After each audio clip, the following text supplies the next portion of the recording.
In this lesson, we'll spend some time learning about the various color modes available to us inside of Photoshop.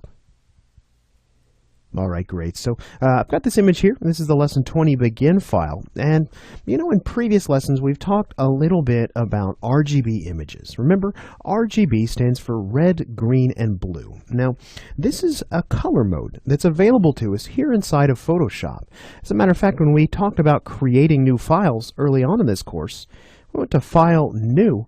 You remember that color mode is one of the options that we select when we create a new file. So in this case, you can see RGB is the default, but we do have other color modes available to us here. Now, let's come over here and take a look at this particular image. Remember, we have RGB listed right up here in the Document tab.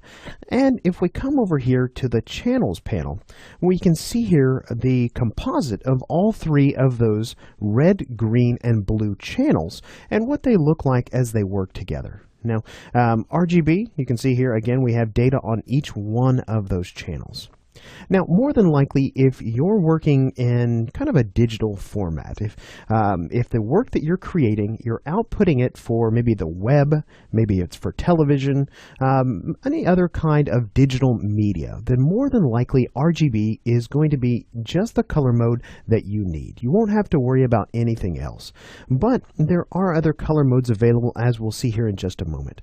Now, the other thing that you should understand about this image, and really, honestly, probably I'd say 95% of the image you work with, if not higher, is that it is 8-bit in terms of the number of colors that are available in this particular image. Now, when we create a new file in Photoshop, we also have an option to set the bit depth of the image. We can set that as 8. We can actually come in here and choose 16, or we can choose 32. Now, 16 and 32-bit images are really very specialized images, and you may not ever have to touch a 16 or 32-bit image.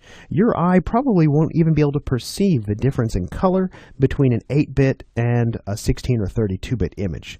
But if you're working with images that come off a camera, maybe raw images, and your camera has the ability to shoot 16 or 32-bit images, then you may indeed have to deal with those. So let's come over here and cancel this. Now, this particular image, again, we know it's RGB and we know it's 8-bit. And we can actually come over here under the image dropdown and come over here to mode. And you can see here we can actually change the color mode for this particular document. So again, you can come in here and actually change the amount of bits per channel.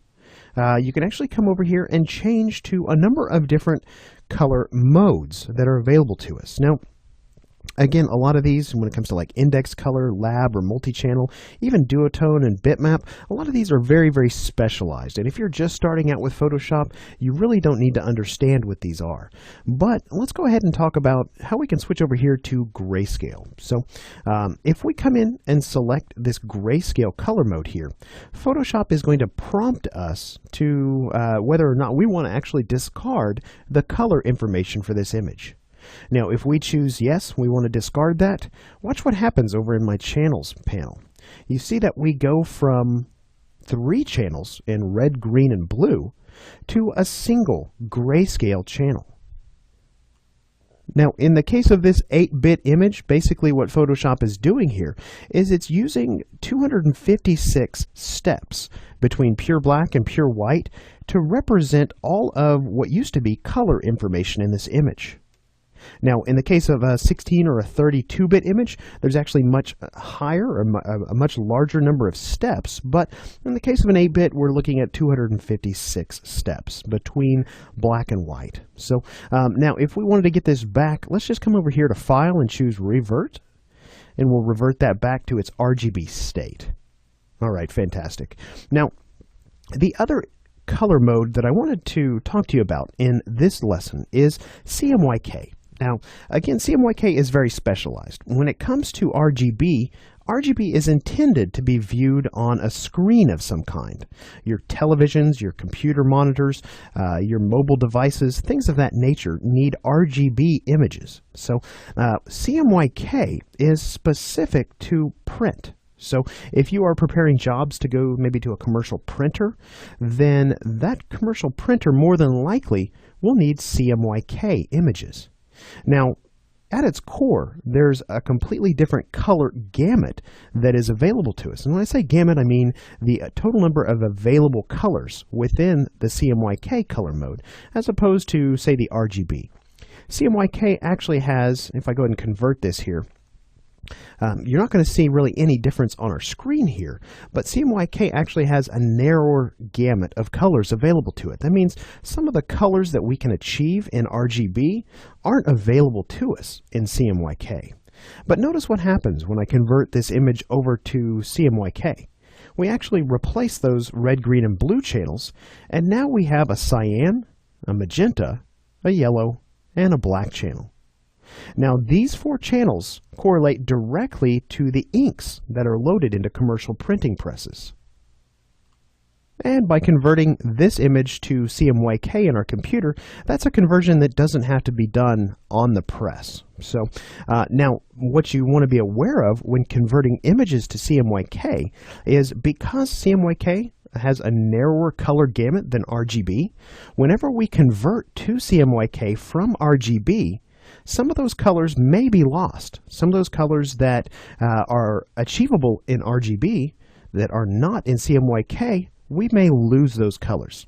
So we don't want to take our images and convert them to CMYK and then come up and convert them back over to RGB. Because basically some of those original colors that may not have translated into CMYK aren't going to come back when we convert this image back to RGB. Now again, CMYK is a fairly specialized color mode. If you're a graphic designer or some kind of an artist who prepares their files for printing on a commercial press, then CMYK is something that you'll probably be dealing with quite a bit. But as I said before, if you're a artist moving into some kind of a new media field where most of the documents you prepare and for output are going to be used on a screen of some kind, then more than likely you'll be dealing with strictly RGB images.